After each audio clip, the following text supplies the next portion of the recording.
Dictation start now. Imagine yourself in a large joint family. The family members have differences but live together as one. The family owns a huge jewelry shop full of precious ornaments and family treasures. To run the shop, the family appoints a manager and gives him full control. In fact, the manager does not even have to sell the ornaments. He can give the demands and pulse away to whomsoever he wants as long as he can show some selection criteria designed by the manager himself.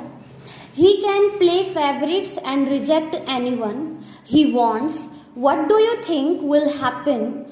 What will this manager or in fact any manager do? He will clearly call his friends and family first and ensure they get enough precious gems. He will also bestow jewels to those who can return favors, cash or other gifts. Soon the shop will be robbed blind and the family will suffer a huge loss. Next, imagine the upset family fires the first manager and appoints another one. The rules are kept the same to give the jewelry away for free at the manager's discretion, of course.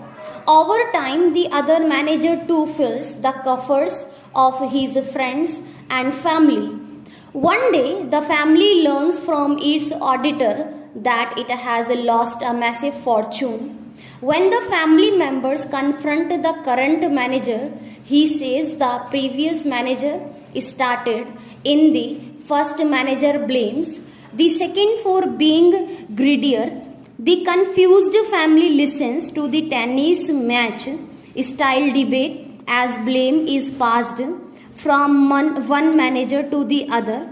Soon the family members begin to take sides and bicker with each other. The managers continue to loot. Sounds like a ridiculous story. Well, it is, but it is also exactly what is happening in the coal scheme. The large divided, but still one family is we Indians. The jewelry shop is our vast reserves of coal. The managers are the BJP and the Congress in no particular order. The Controller and Auditor General only quantify the coal losses. This scheme has been going on for decades. Similar schemes exist with regard to other natural resources too. Given the high global commodities prices, these resources are of incredible value. They could transform the nation. The loss the nation suffers from misallocation of natural resources is correspondingly huge.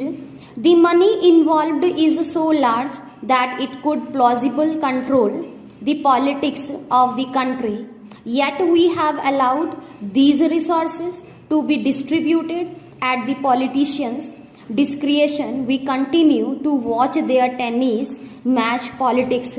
Congress or BJP, we think our favorite party can fix the problem. However, the problem is not party specific, it is with the rules of resource allocation. Hence, one hopes the discussion on the coal scheme quickly moves the real issue: how do we ensure the nation's natural resources, which belong to the people, are allocated in the fairest and most productive manner. Auctions are one natural route.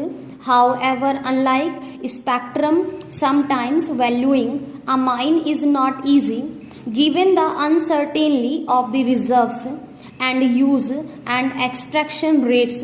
In such a case, a royalty share model may work better. Whatever it is, the best practices of the world must be followed. Commodity rich democracies such as Australia have figured out how to develop the mining sector while not compromising on public interest. Surely we can do the same.